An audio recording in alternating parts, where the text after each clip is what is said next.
Don't do it. It would be easy for me to come in and say, hey, I want a sale. In this case, I think it would have been a black eye in their company. They realize I'm not just in it for the dollar. I'm here to actually help strategize with them and find out how to build their brand. And at times turn down sales in order to help them do it. Trust is established. Price becomes secondary.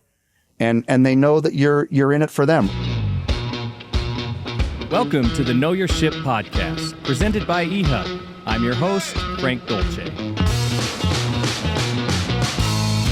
Sitting here with me today, Travis Stringham of Origin Brand Merch, formerly YBA. And I made you start over because we started talking about the origin story, and then I was like, well, no, I think everyone will want to hear about this interesting business. So why don't we, thank you for being here, by the way. Thank you for having me. Why don't we start there? Why don't we start at the origin? At the beginning. Yeah, in the beginning. Okay. Let's do that. Okay. How does that sound? It sounds awesome. Which, by the way, I mean, it's a good segue because after we went through the rebrand, we named our business Origin because kind of our origin, right? Every business has an origin. And our hope is to help businesses get back to that point and kind of let people know why you started this thing, right? Brand yourself that way. So Origin went into a lot of the psychology of that. But my father-in-law started the business as a side job, running out of the basement of his home back in 1978. And the idea was just to put a handful of side jobs together every year to pay for church missions for his kids, as well as to help pay for some family vacations. So that's how it began. They bought a few heat press machines. And he was working for the Utah Jazz, and they had some side jobs that they did. He was previously with the YMCA, so they printed some had some T-shirt jobs. They printed some rally towels for the Utah Jazz, and it provided a little side business. The most they ever did was about $30,000 to $40,000 in sales, but it made $8,000 to $10,000 a year, and that supported, like I said, some of the church missions and family vacations and things like that. And then in the early 2000s. They were looking to get out of it. They started to have grandkids at that time, right? Some of my brother and sister-in-laws were having kids, and they started to have grandkids. My mother-in-law was running this business still out of the basement of their home.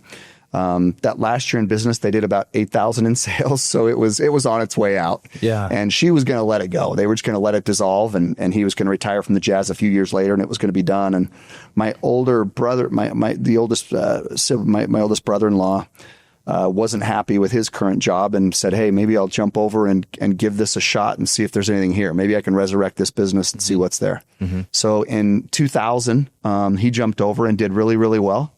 I used to be in commercial lending. I was in commercial lending for about 8 years and worked with several local banks. Finished with Central Bank, which is a local community bank there in Utah County. And it was great. I loved that world. I've always said I'd go back to it. But anyway, I joined in 2001 and I joined mainly for the opportunity to have something of my own, right? I thought that at some point I'd be able to own the business or have some piece of ownership. So I did it. I kind of took that leap and joined in 2001. We did really well again. And we've kept going since. So I'm now in my 26th year of doing this. So it was 22 years. He started in 78, 22 years before they decided they were going to get out of it. Yeah. And your brother-in-law, were you brothers-in-law at that time? No. So my wife and I got married in So we got married in 97.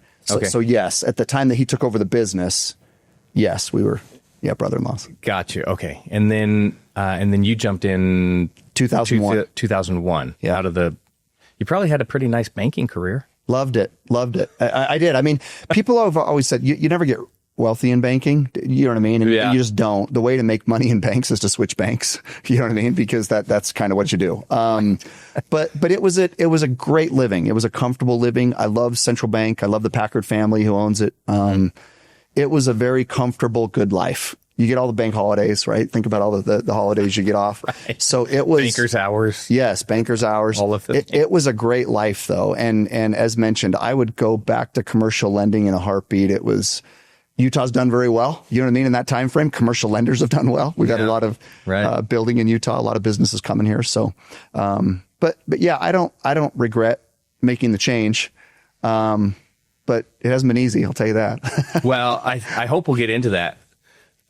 Switching careers like that, and you did get I mean, you did end up with something that you could build and something that was your own, well, part of the ownership, but that's an enormous transition from the safety. Talk about I mean, being in a bank, like that's almost as safe as you can get. And then you completely switch careers. It was. And at the same time, sales is sales, right? I've always said that. I mean, it doesn't matter what you're doing, whether you're selling cars or furniture or, promo and merch, jerseys, loans, right? Banks. To me, sales is sales, and it's talking to people. And so, yes, it was kind of an industry change, but I don't consider it a career change because I'm selling commercial loans in my bank services previously, right? And all I'm doing is switching that a bit and selling something else. Switch the product. Yeah, switch product. The foundation stays the same. Yeah. So, okay, there's a lot of stuff in the origin story. One question I had is, what was your father-in-law doing as his full-time job when he started doing these side gigs? So previously worked for the YMCA in Florida. And took a job with the YMCA of Salt Lake City. So he was up here. That's what brought them from Florida to here, is working at a YMCA there. The YMCA out of Salt Lake City recruited him here. And he had this dream to take this YBA, which stood for Youth Basketball Association, across the nation. He wanted to start a YBA program, a Youth Basketball Association across the nation. And that was his goal. That was his idea. That was his idea and his dream. He came up with that. And probably with working within the YMCA, yes, had this thought about making this we had nationwide. Some successful programs back there in Florida that were YMCA programs. He also worked for the YMCA over in Hawaii, and so they moved around a little bit, Washington as well. But he was very successful building these youth programs, and so he just had this dream of building YBA and taking it across the country. Did he determine at that point, like, well, I'm going to start this organization, and I want to take it nationwide, and there's an opportunity to put T-shirts on these kids and stuff. So that became kind of the side business. Yes. Yeah. I mean, reversible jerseys were kind of just coming into the scene, right? I mean, we're going back to 78. So some didn't have the money to even afford reversible jerseys. So back then it was a lot of T-shirts. But yeah, so the idea was he came up here, accepted the job with the YMCA, and he still had this side dream of building YBA. He might have wanted to do that through the YMCAs, as well as independently, but the Jazz were just getting big, right? Larry Miller had purchased it recently, and he took this idea to Larry Miller. Said, the YBA. Took YBA to Larry Miller and said, hey, here's my dream, and I want to work with the rec departments and maybe some of the YMCAs, and I want to build this program. And will you pay me X amount of money if we do something like this? And Larry said, hey, that's a great idea. We're going to actually bring that in-house, and we're going to call it Junior Jazz. So we're going to bring it under the Jazz umbrella, call it Junior Jazz. And it blew up, literally blew up. I mean, the Jazz were obviously new to the scene in Utah. They were very exciting. Obviously, Larry looked at it as an opportunity to build his younger fan base and future fan base. And to this day, it's still the largest junior professional league in the nation with over 60,000 kids. So they're a huge program. That's enormous. Well, and that, I mean, I never knew that story. I didn't know where Junior Jazz started. That's the actual origin story. Yeah. That's where it came from. And so your father-in-law ran that program within the Jazz organization for many, many years. Yeah. Right up until the early 2000s. Okay. So, but there was a little conflict because he was producing shirts and jerseys on the side, but then working inside with the Jazz. Correct. He couldn't do that. He couldn't do his own, right? Conflict of interest. So he couldn't do his own jersey. So he had to outsource that piece of business. Okay. There was some business he was able to hold on to from former YMCAs he'd worked with and other leagues that he had picked up over the years. So that's what continued to run the side business. That's what continued to run YBA. But really at that point, the big YBA dream was kind of dead. You know what I mean? Yeah. He was all in with Junior Jazz. He was working full time doing that. So kind of the nationwide vision was dead. But he was building that dream of within the Jazz program, and that's Junior Jazz. Gotcha. Okay. Well, that's a very interesting story. Okay. So now tell me what is happening at this point with YBA, the T-shirt, jersey manufacturing? Yeah, great question. I mean, so early 2000s, we took it over, and we really just went all in on basketball and jerseys. That's kind of what the business was. The screen print shops that we had contracted with were already set up for it. So we really went in on all jerseys for about 10 years. And the jersey market got a little more competitive.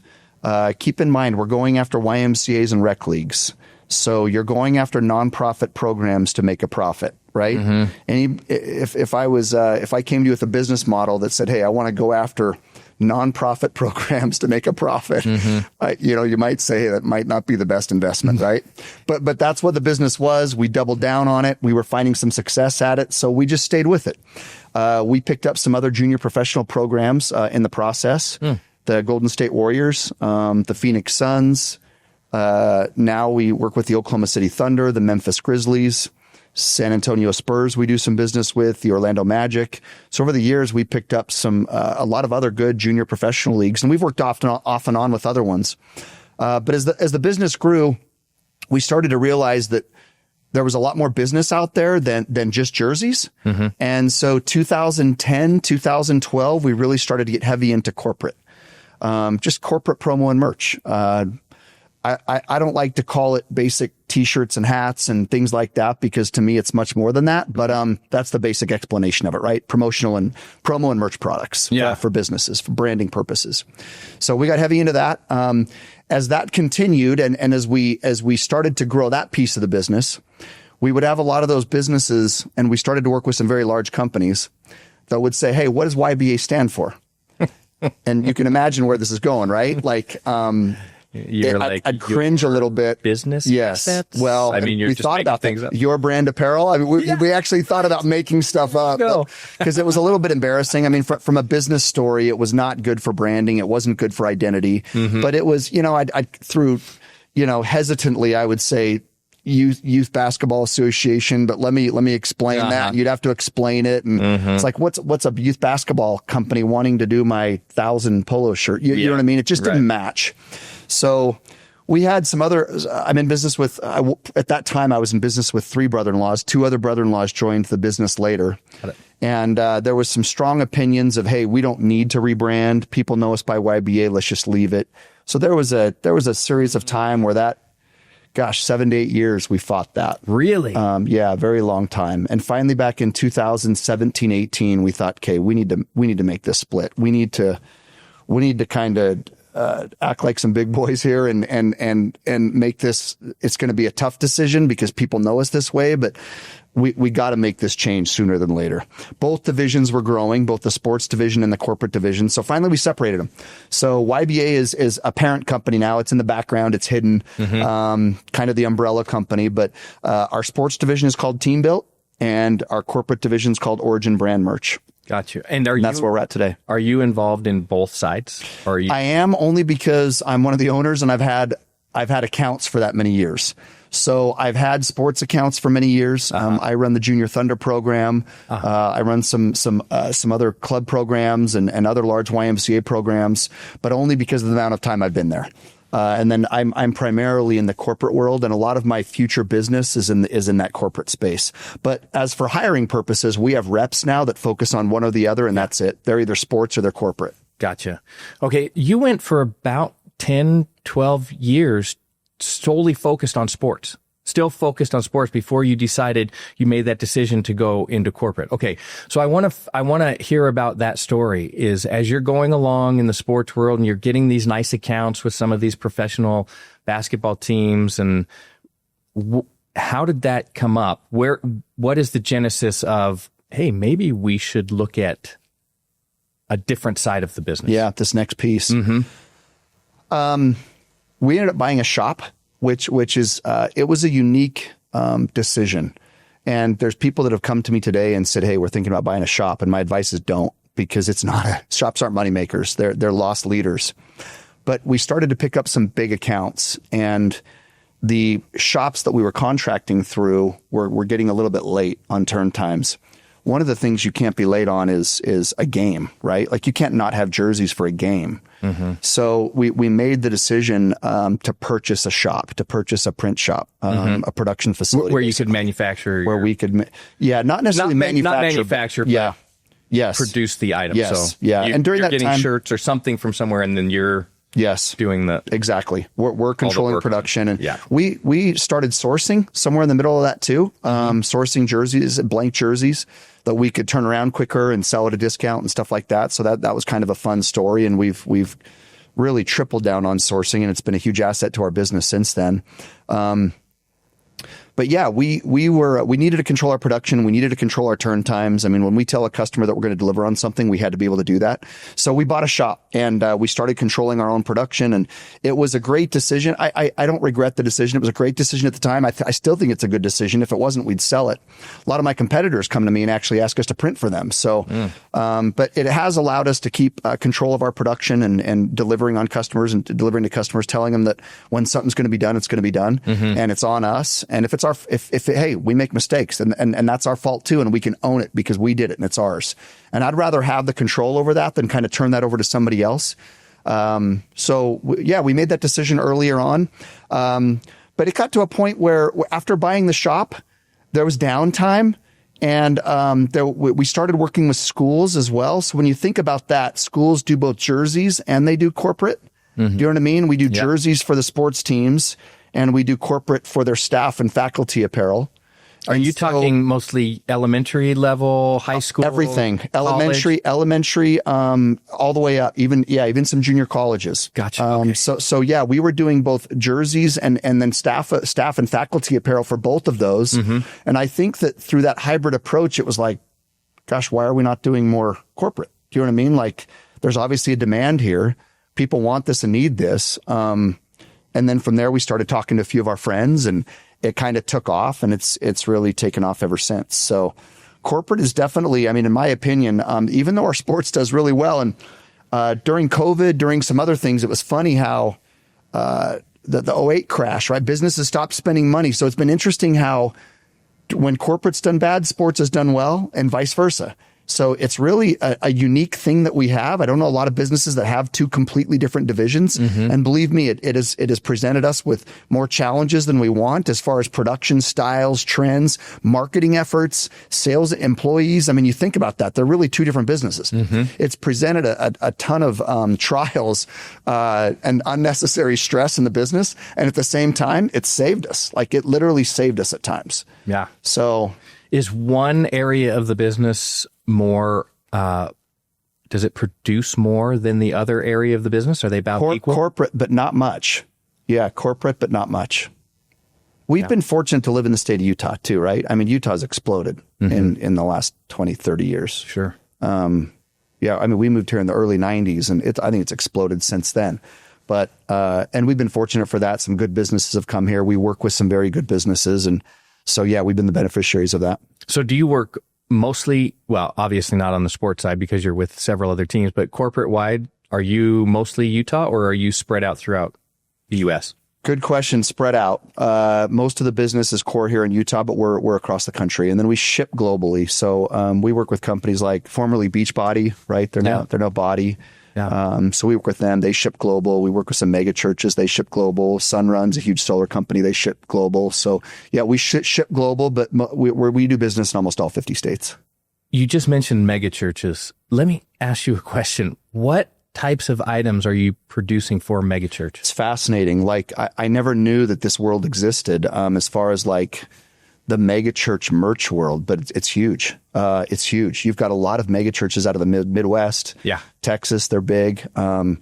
I mean, they'll have more people at weekly congregations than we can comprehend. Like, it's crazy, but it's awesome, right? They're preaching the word of Jesus, which I'm all in favor of. But they are on the front end of merch. Believe it or not, they're pushing us with styles, trends, colors, patterns, decoration types, everything like that.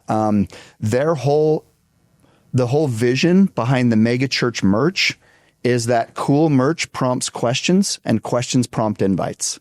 So you're at a grocery store and you're wearing some sort of a t-shirt or a hoodie or a hat that is really good looking, that has some, it stands out because it's different. And I think that's where we specialize, is different. We like to do different. Anybody can go do promo and merch, right? You can go to 100 different companies and get promo and merch. I like to do different. I like to be kind of wild and weird and do cool merch. But the idea behind the mega church is that if you're wearing something like that, Somebody's behind you in line at the grocery store, and they might ask you a question about it. The question then prompts an invite to church. So they use it as a marketing effort. Yeah. I love it. What are the differences between designing for the corporate side and designing for the sports side? Very, very different. And it presents some real challenges, because when I say that we like to do different, we've got to stay on top of our game, right? It would be very easy to kind of fall behind and just kind of go in line with the crowd. And just like corporate, I mean, it is moving so fast. It's funny because apparel rotates every 25 years. So general rule, it rotates every 25 years. Mm-hmm. So for example, the jean shorts that we wore back in the 90s, early 2000s. Don't tell me they're coming back. Kids, they're back. No. If you go to the high schools or colleges, they're back. And they're the big baggy jean shorts. I have a buddy of mine that's 53, and he said his kid, he held on to some of his jean shorts, and his son that's a senior in high school came and raided his closet and took his jean shorts to wear them to school. Yeah. So it's back. Wearing jean shorts is kind of a traumatic time. I think so too. It's not a good look. Not a good look. Yeah. Girls might be able to pull it off. Guys can't. Okay? So it's like the short things, right? Yes. Hey, girls can pull that off. Guys can't. Don't try doing that. Well, that's another trend that is coming back, is like these shorter shorts for men. And I'm like, not doing that. Where's the 9-inch inseam? I can't do these things. I'm not doing it. I can't do it either. And I see guys at the gym, and I'm like, no. Yeah, I'm sorry, man. You're not selling it. No. But yeah, styles are constantly moving, constantly changing. And so, even sometimes as owners, you take a step back and you kind of just go along for the ride. We're not that way. We're very engaged, very involved.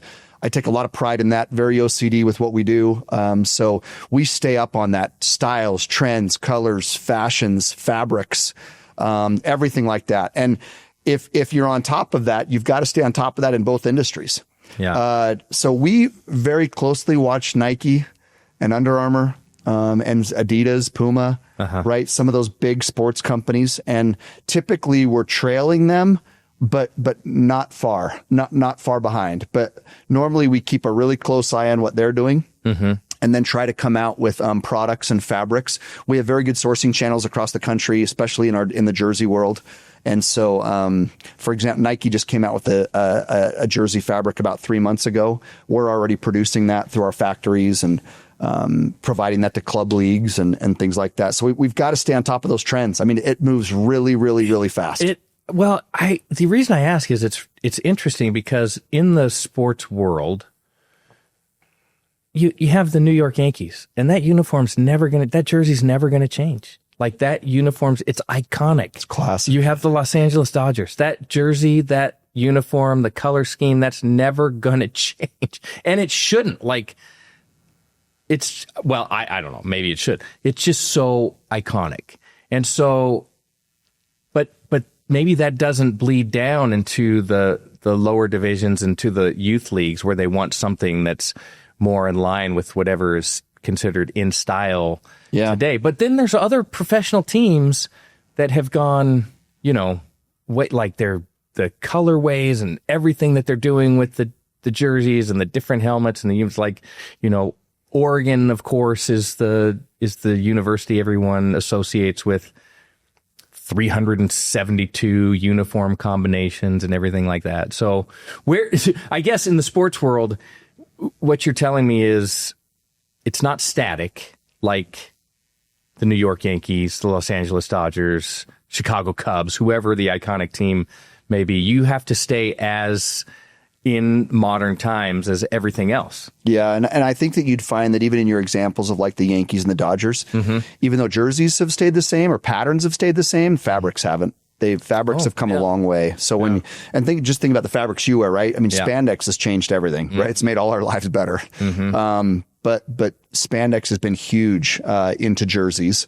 And so something that moves with you and that's comfortable. I mean, I know MLB got in trouble. When was it, last year? Because they had the transparent jerseys. Didn't Nike do those transparent white jerseys? But wasn't that unintentional? Oh, I think so. Yeah. But that's unfortunately that's my world, right? I mean, and when you go with white can be transparent. If it's too thin of white, you're in trouble. Big trouble. So yeah, I mean, white, you're always gambling with white, but, and we know to be careful with that. I'm shocked that got through Nike somehow. I mean, it sounds like a huge quality control issue. I don't know how it was missed, but nonetheless, fabrics are huge in that sports world. People want to be comfortable in what they play in. Also think about the sizing. Right? I mean, back in the day, baggy. Think about like the Babe Ruth era, right? The jerseys were baggy. The pants were baggy. Everything has come now to form fitting, a lot more form fitting. Everything is fitted. Yes. We're seeing it go back and forth a little bit, but spandex has allowed it to be form fitting and still comfortable. Because without the spandex, now you're restricted and can't move. And so, but we've got to, I mean, even when you think about fabric compositions and the blend between polyester and spandex, it can really affect a jersey in many different ways. So we've got to stay on top of those things. Well, it's an interesting business. And it's interesting that like you said, you have these two divisions. I think I like one of the messages that I've come across on your website and some of the stuff online is, and you said it earlier, like, don't just do something to do something. In fact, you have a list of how many of the most boring promotional products. You saw that. That's cool. Thank you for seeing that. I'll tell our marketing guys. Yeah. Well, it's the minute that you look at that, the list of, you're like, oh, why did I do that? Because it's so true. Like, lip balm. You pick it up at a show. Because it's free, right? It's one of the first things that you throw away. Yeah. Or a cheap pen. It's like, maybe you use it during the show, and then it's like, this, I don't want a cheap, you get rid of it. What are some of the other items on that list that are like the most boring? Mugs, water bottles, right? I mean, I could go on and on about basic, boring merch. I mean, and every bit of merch can be boring. And I got to tell you, I could go on forever about this because I'm passionate about it. It's my world. It's my industry, but I also believe it personally. Like as a consumer, I use these products, right? As do you. So, it's fascinating to me how much money businesses waste. Really. I mean, you said it perfectly. You go to these trade shows, everybody does chapsticks and I don't know about you. I got a certain chapstick. It's the only one I'm using. For some reason, I still grab the free one because it's free. I'm the same way. It's free. So I'm like, I'm taking it. Maybe my kids can use it. I don't know. I grab the pens. I come home with 10 pens and just like you said, 99% of the time it goes in the garbage.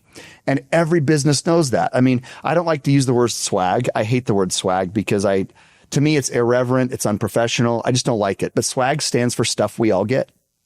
Stuff we all get. That's what it stands for. So, and really that's the world that we're in. But as I look at it, I'm like, man, you didn't start your business to be average. You didn't start your business to be boring.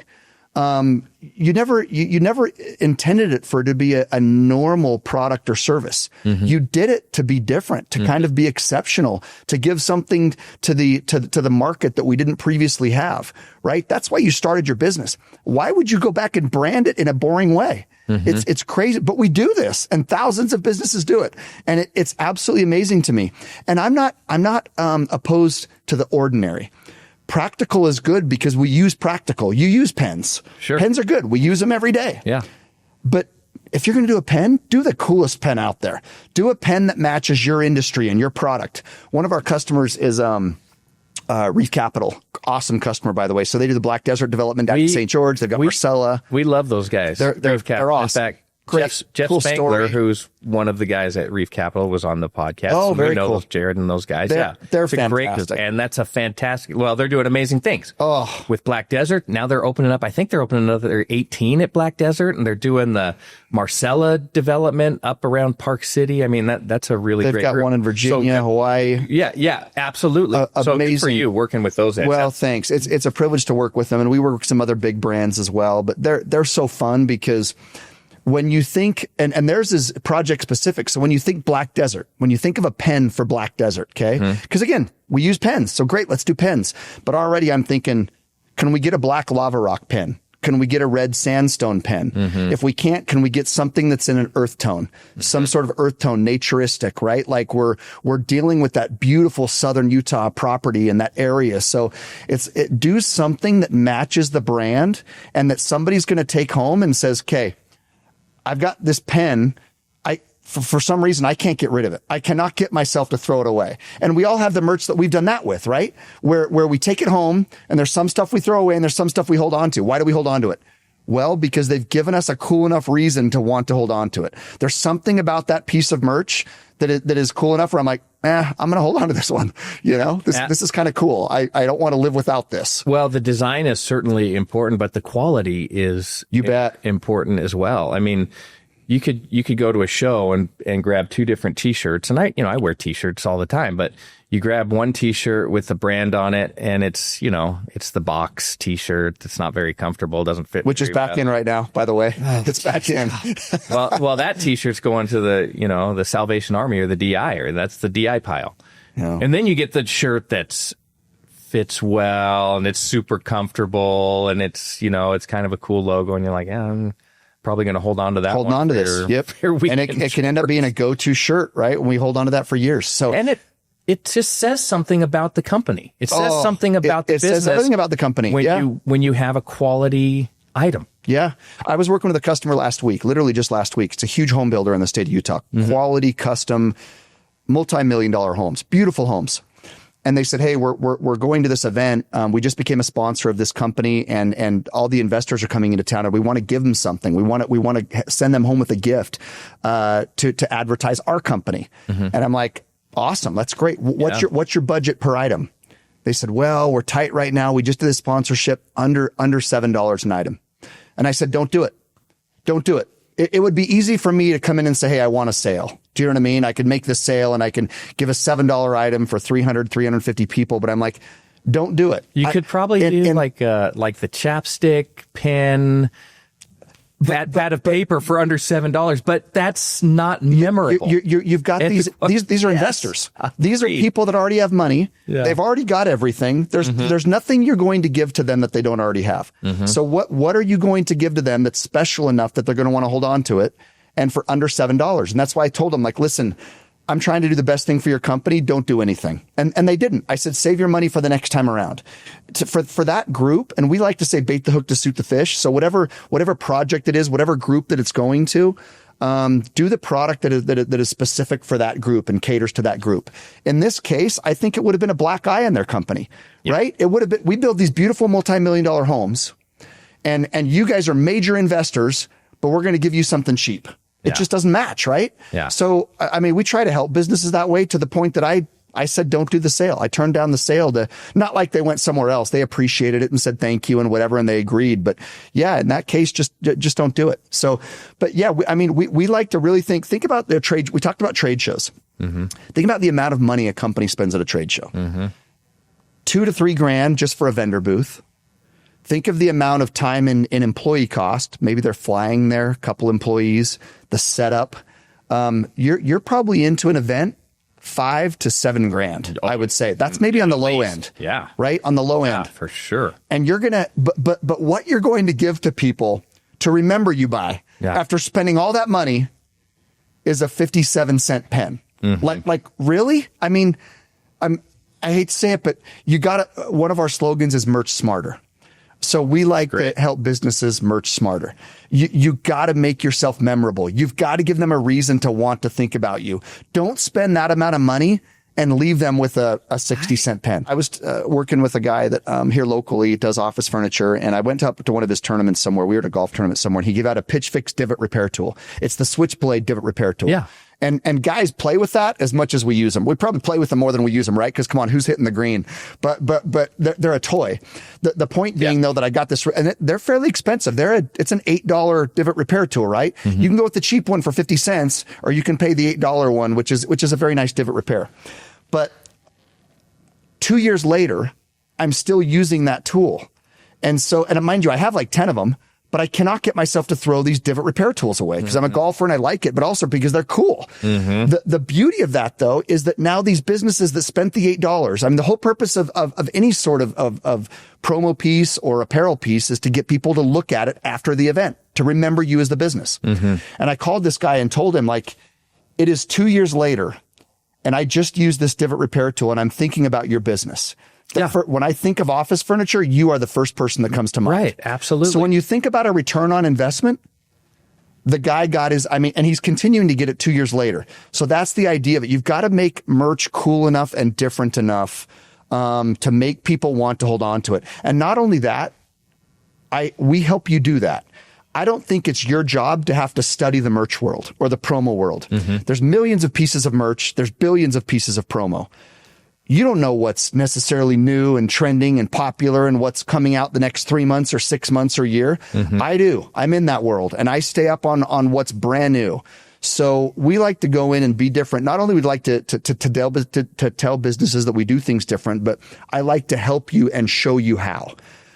So when you come to me, typically we'll have a conversation about your event. Yeah. Where it's at. If there's a theme of the event, what's the purpose of it? And then from there, what's your budget? How many items are you looking for? And rather than me giving you a phone book of a million different products for you to look through, you've got your own job to do, right? You're busy doing your own stuff. That's my job to know that stuff. So what I'll do is send you, after having that conversation, I'll send you an email with a link of 10 to 15 products, right? So we totally just filter that down that is catered toward your event or whatever it is that you're doing. And then you're looking for 10 or 15 products rather than millions. I love it. I love the focus on the customer, and I love the focus on aligning the event with the product, with the messaging, and trying to create something that's lasting. So let me ask you this question. Your brothers-in-law, your wife is the sister? Yes. Okay. The way better looking sister. Yeah. How about that? I like to make sure my brother-in-laws know that. They're going to listen to this, so they need to know that. They should. I don't know. Maybe we should have the brothers-in-law in here sometime too. They can tell their side of the story. But tell me, how do you manage? What is the biggest challenge that you face, and how do you manage those challenges, and how have you done that for 26 years? Yeah. Well, having 4 owners alone, when you think about that, we've at times called it the 4-headed monster. Over the years, we've always change is tough. You kind of think that we've always got to do what we've always done because that's kind of what brought us success before. But you do that long enough and make enough mistakes to realize, no, you've got to adapt. You've got to change. You've got to keep moving forward and doing things different. And those lessons weren't easy. A lot of times they came over the course of many years and a lot of money wasted. So we've learned some hard lessons along the way. Working with family, I found that you have to have very, very clear and verbal expectations and accountabilities. Every one of my brother-in-laws, including myself, is very, very different. There have been times where it's gotten heated and contentious in meetings. Sometimes I felt like we'd go 4 and 6 hours and come out with no decisions because of the different opinions. In the course of all that, one of the brothers-in-laws, the oldest one that originally jumped, decided he wanted to take an early retirement. Which turned out well, and he just decided to do that last year. So now it's just 3 of us that are running the business. But we found a ton of communication, over communication, expectations of each other, and accountabilities for what you're doing. Because oftentimes owners can just say, "I'm an owner. I don't need to do that. Yeah, I'm gonna sit back. That's for the employees to do." So making those changes and being accountable to each other, and also being accountable to the point of being honest and transparent with each other too, about focusing on strengths, saying, listen, we've had you, I used to be over marketing and I have a passion for marketing. I love brands and colors and I see things like that. It's just in my mind. But I wasn't staying up on marketing. Do you know what I mean? I didn't know the latest trends in marketing and the way the internet's moving and, digital advertising and stuff like that. So, I mean, over time, I still tried to hold on to this marketing piece. And about 10 years ago, they came to me and they're like, you need to be done, right? You need to be done. And after, again, it had been years leading up to that, but I finally was able to let it go. And thank goodness, because we've moved ahead way quicker as a business because I did that. So what I found more than anything being an owner, especially over time, I think as an owner, you need to get out of the way. You got to get out of the way.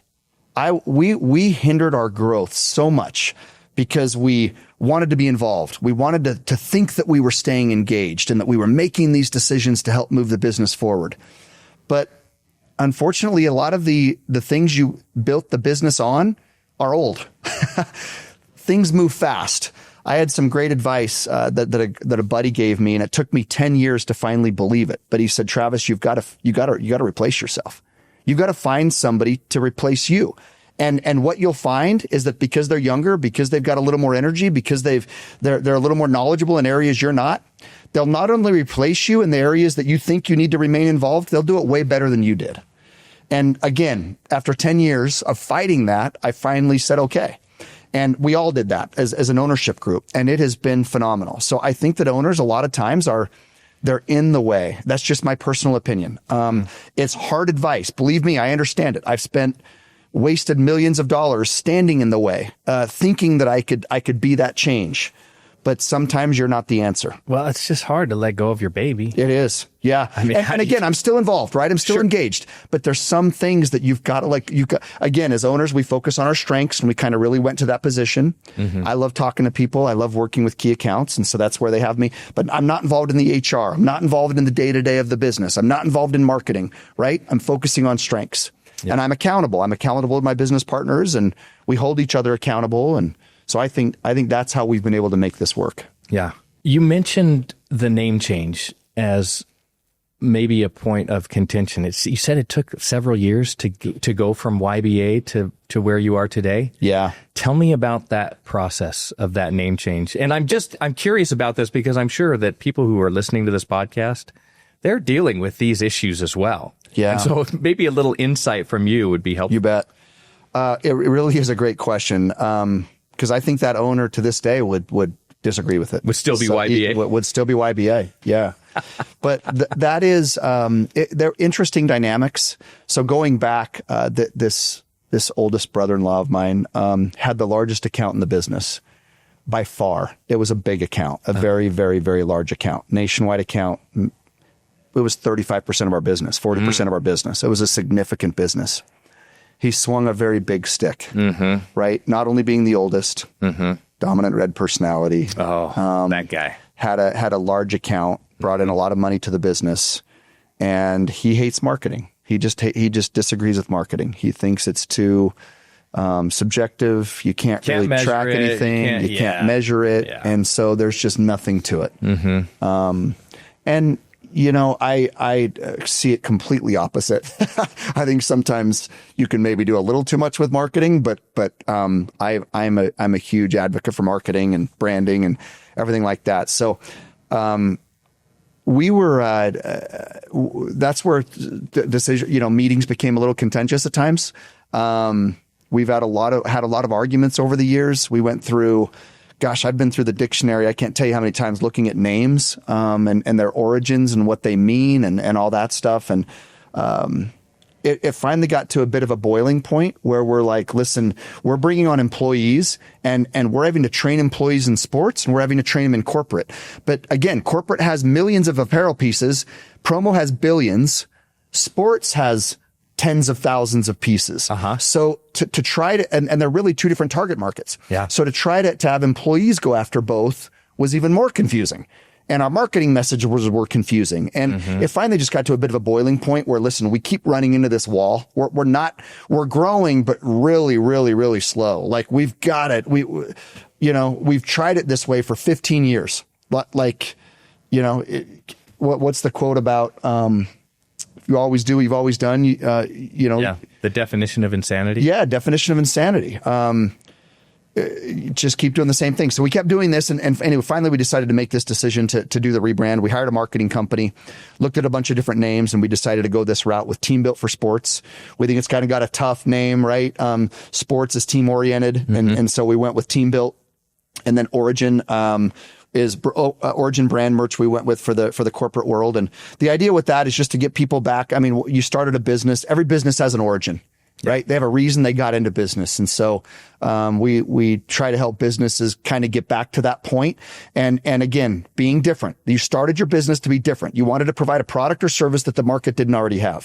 So we try to help you get back to that point and merch smarter and be different. Yeah, it's great messaging, and I really like that alignment, like we said, with the customer and with the brand, and trying to produce quality products, something that people are going to remember and find useful. Okay, before we let you go here, just a couple things on, as you've gone through this journey now, 26 years.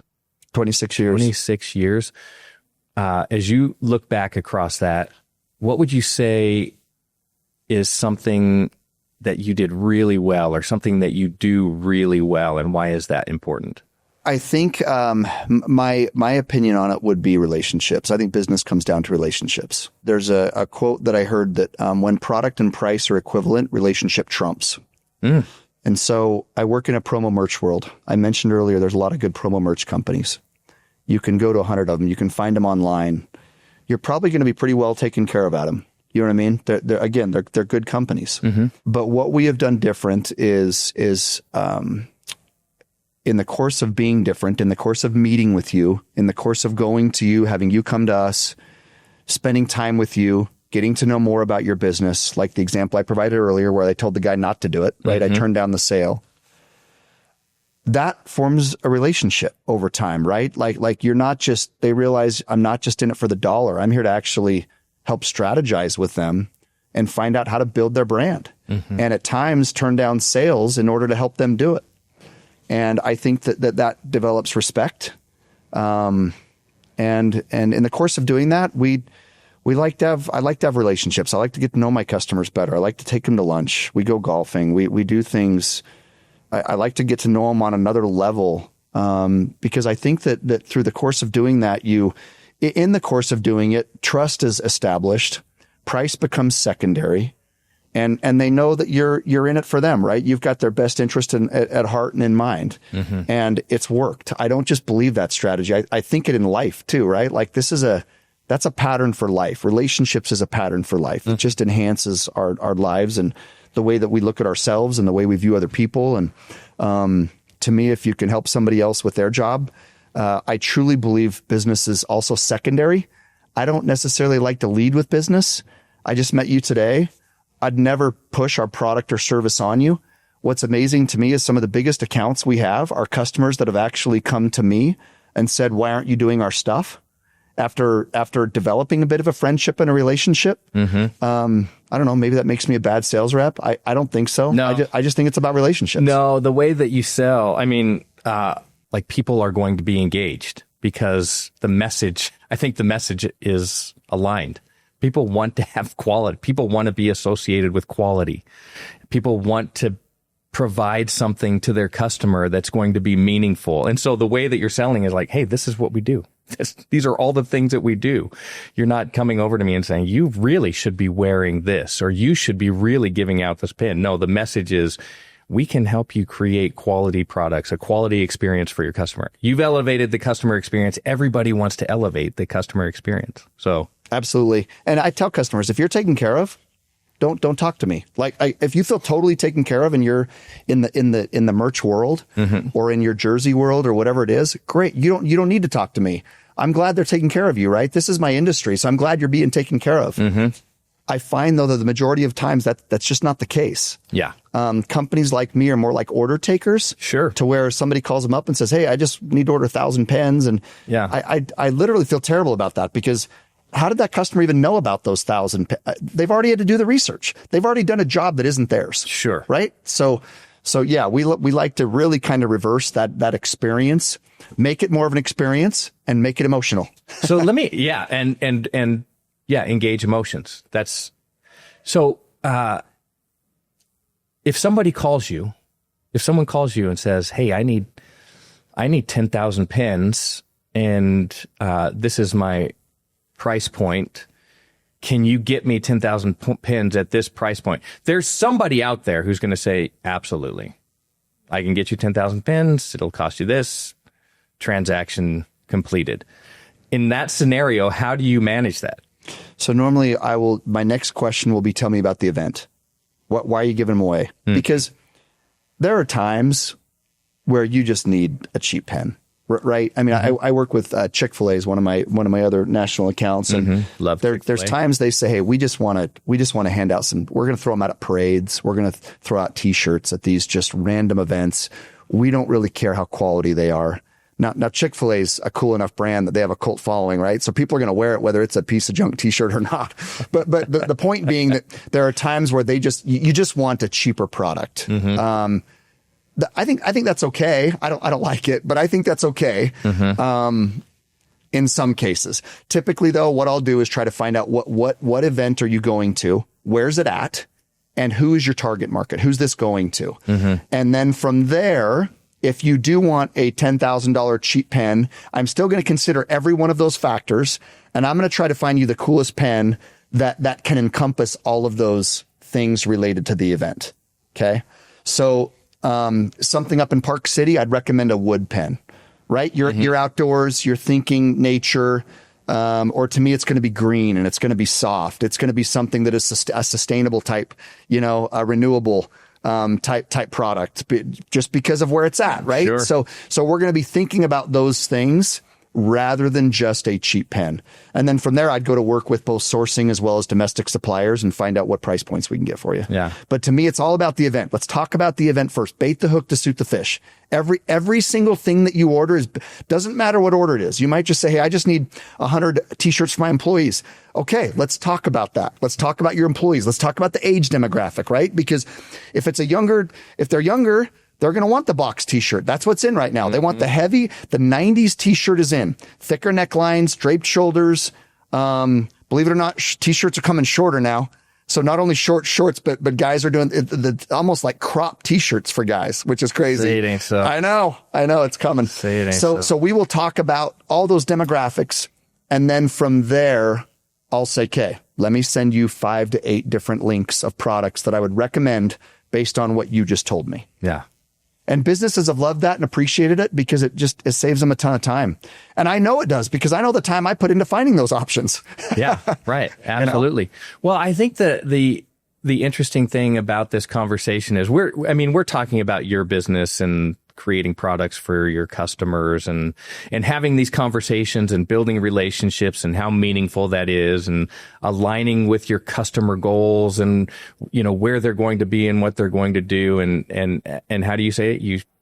You bait the hook to suit the fish. Bait the hook to suit the fish. Yeah. Like this is a lesson, not just for a merchandising company. This is a lesson for lots of companies, for all companies who are dealing with customers. Is relationship is king. Getting an emotional attachment, providing quality, not just quality product and service, but quality advice, because your customer doesn't have time to be an expert in what you're already an expert in. So it applies. I think it's nice because it applies across any type of customer facing business. Just like eHub and just like Origin. Okay. Maybe a tough question here to end up on. What, as you look back across these 26 years, what is something that you think was a real mistake, and would you manage it differently if it came up again? Paying my father-in-law the amount of money we did for a business that was going out of business. Yeah, Pops. See? He was the real salesman. He was the real salesman. He got paid out handsomely for that little basement business that didn't do much. He did well with You're that. probably going to get bonus points for that. I love my in-laws. They're wonderful people. But my father-in-law did do very well with that decision, I'll tell you that. I think that for years, we were late. We were late to the game. And we kept thinking that we kept doubling and tripling down on what had brought us success previously. And it hurt us over the years. And we have now done a complete 180 with that. And now we try to stay out in front of everything. Mm-hmm. But we were followers, not leaders in many ways, in both spaces for a time. I'm so glad we're where we're at now because we have truly reversed that trend. But for a long time, we did that. We followed. One of the big mistakes we made as far as getting in late during COVID, there was nothing going on, right? I mean, businesses weren't spending money.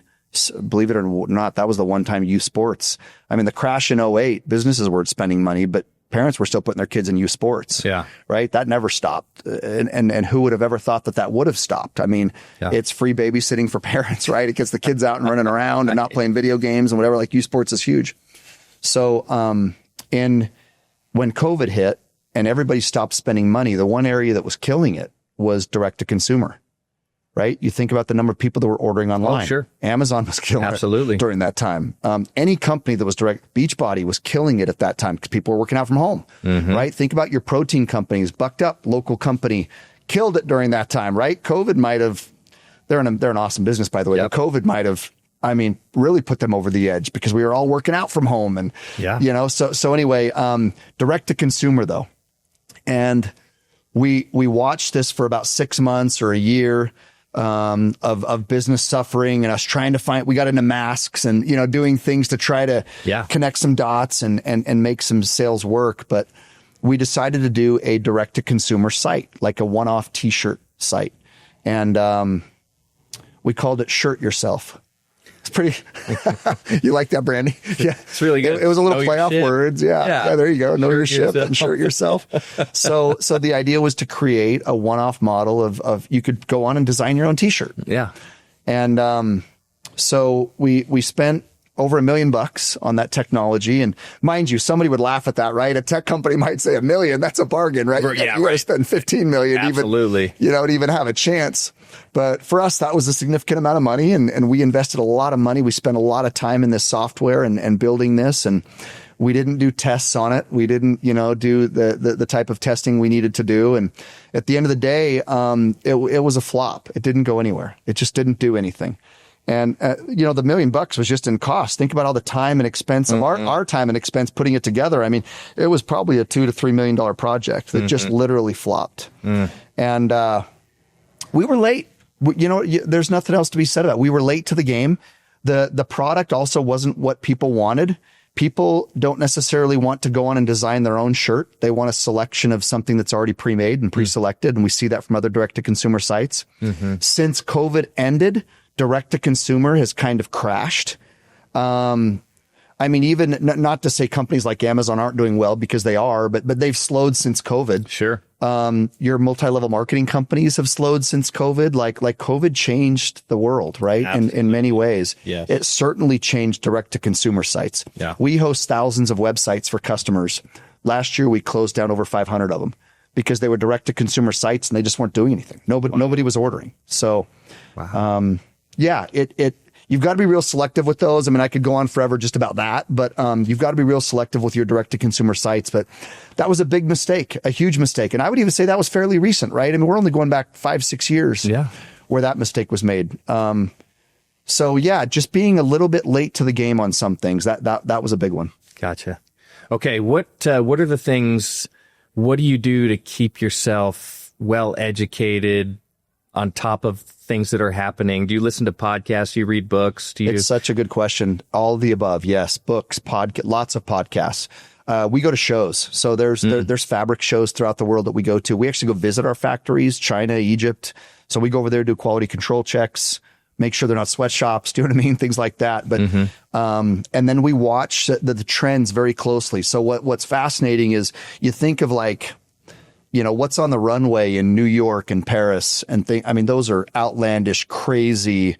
You're like, that's never going to be in the corporate space. Right. And you're right. It won't, but the colors, the fabrics, some of the styles, they absolutely will be in the corporate space. So you have to keep an eye on that stuff.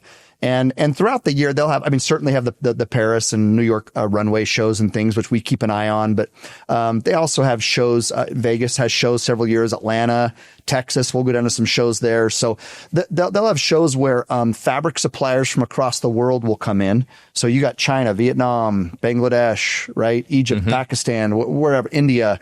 And they're all presenting their fabrics and their colors and decoration types and things like that. So there's several of those throughout the year. We attend all of those. That helps us stay on top of the game as far as what's coming, as well as keeping sourcing channels and partners connection for in place for future sourcing opportunities. It also includes decoration, different decoration types, right? You think of screen print and heat press and embroidery. Mm-hmm. When I say that, that accounts for the majority of decoration types. But within those are literally hundreds, if not thousands of types of products there. And again, bait the hook to suit the fish, right? It's all dependent on what we're going after is what I'm going to recommend to you for that decoration type. And then in the promo space, we go to shows. You've got to stay on top of stuff. I'm a fan of Practical. I'm a huge fan of Practical. Sure. We use Practical, right? But I mean, I'll give you a quick example. One of the coolest products I saw at a show was a bucket, a 5-gallon bucket. And you think, a 5-gallon bucket, like why would that be a cool product? I can go to Home Depot or Walmart or whatever, and you can. But this bucket had a complete wrap. It was a 360 wrap with a logo. It was colored, by the way. It had a complete 360 wrap with a business logo. Mm-hmm. And the rope was a heavy duty boat rope. And it had kind of a cool knot on the ends.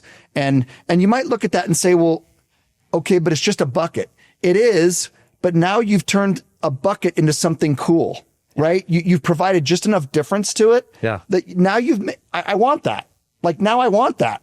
If it was just a 5-gallon bucket, I wouldn't care. But if I receive that somewhere, I could never get rid of that. Yeah. You know what I mean? That thing's staying in my garage or it's doing yard work with me or whatever. But so Practical is good, but do the coolest Practical out there. Mm-hmm.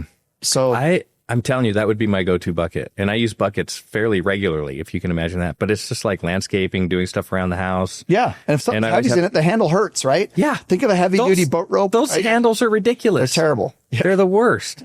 Yeah. I want that rope bucket. I don't know where we can find one, but okay. I just had a thought while you were talking about this. I know you're big into sourcing, and you mentioned all of these different countries. Are you in the middle of a sourcing dilemma? Absolutely. At the moment? Oh, yeah. Yeah, tariffs are tough. Is it? Yeah. And it's not just me. I mean, my products are minuscule in the grand scheme of things, right? Think about what we import from China. Yeah. I mean, it is a significant portion of consumable goods that all of us consume. It's got to get figured out. Trump's a business guy, and he knows that businesses are going to find a way around this. And we've found some ways to try to get around things, but we've also had to pull some sourcing from China, which is also important if you're a business. You've got to make sure you're working with a company that has some connections in other places, right? Mm-hmm. Because there can come a point in time where maybe China can't do it. And when those tariffs went up 143% overnight, we pulled from Pakistan and Egypt and the Dominican and Mexico. And right, it's important to have variety. You've got to have selection. I mean, to me, you can never just have all your eggs in one basket. So we have found that even with increased tariffs, it's hard to beat China. It's just tough. They're so dialed in. They are so dialed in with manufacturing over there. Yeah. So it's tough to beat, but we still import out of a lot of different countries. And again, bait the hook to suit the fish. Yeah, whatever. Absolutely. Sometimes China's great in one fabric. Egypt's better in another. Pakistan's better in another, right? Sure. So it all depends on what project we're working on, what we're going after. Well, listen, you guys have done an amazing job. Way to go. Congratulations. I love the story. I love the messaging.